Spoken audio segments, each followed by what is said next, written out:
eu queria fazer duas perguntas, fugindo um pouquinho. Você falou que o Nietzsche não gostava muito do Hegel? Nada. Fala aí, por quê? Então,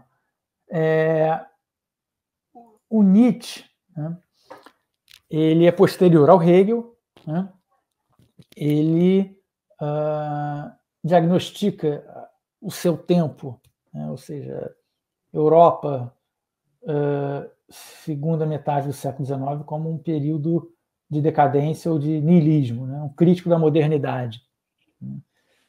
Enquanto o poeta Baudelaire afirma o efêmero, Nietzsche vai afirmar de outra maneira, mas ele tem um diagnóstico também de descrença, niilismo, ausência de valores. Então, essa ausência de valores se conjuga de quatro maneiras, né?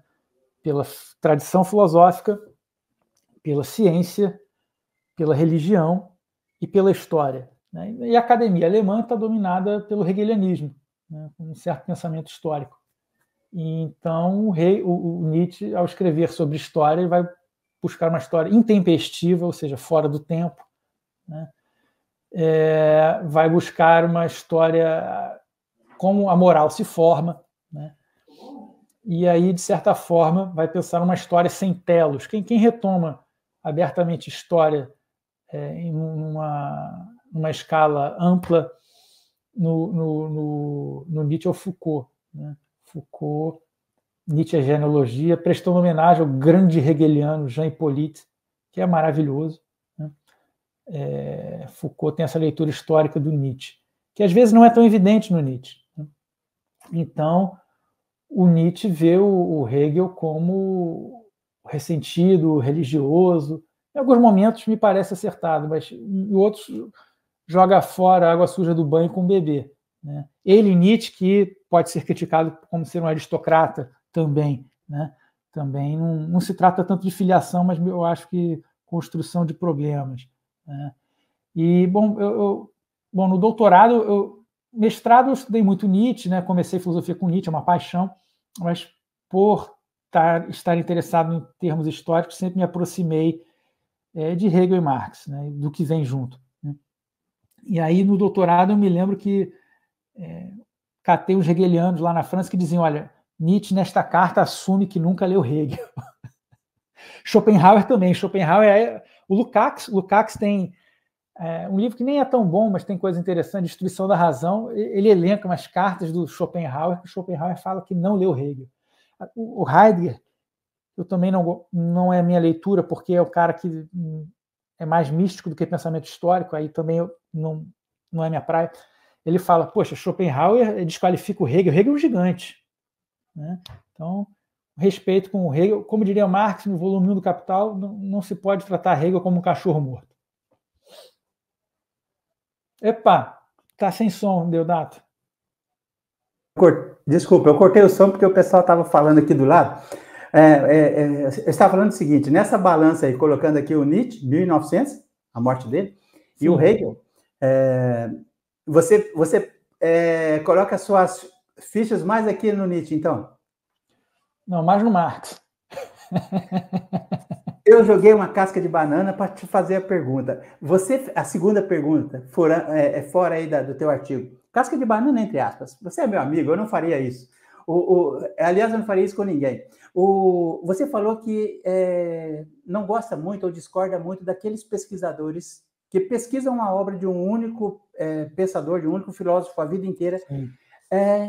Porque você considera que há uma amputação da complexidade do pensamento mais amplo, mais democrático? É isso?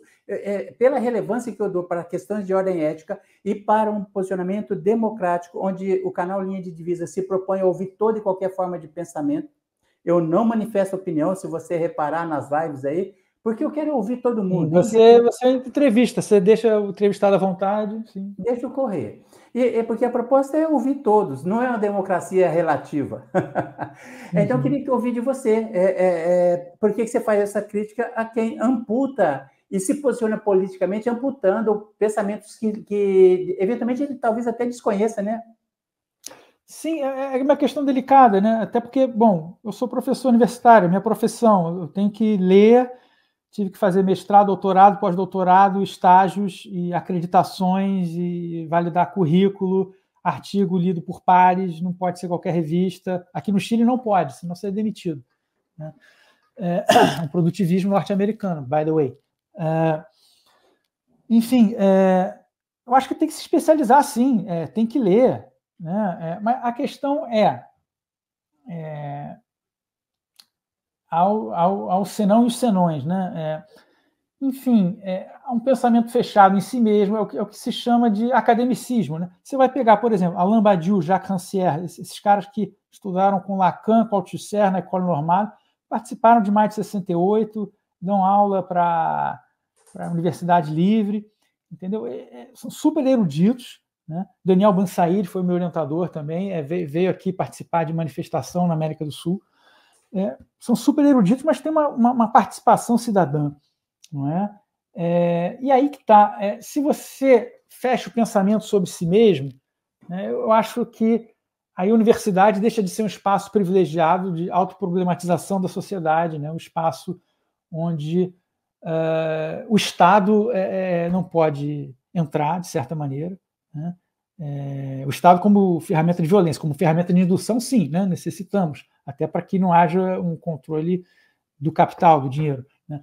Mas, se o sujeito não está atento ao tempo presente, não está atento à história e acha que o pensamento só está em uma língua, eu acho que isso reproduz certos padrões de quem pode saber e quem não pode saber. Mas o pensamento deve ser universal, porque todos pensam, né? A academia não tem que produzir a igualdade, porque senão ela está repetindo certos padrões. Aí eu sou rancieriano, né?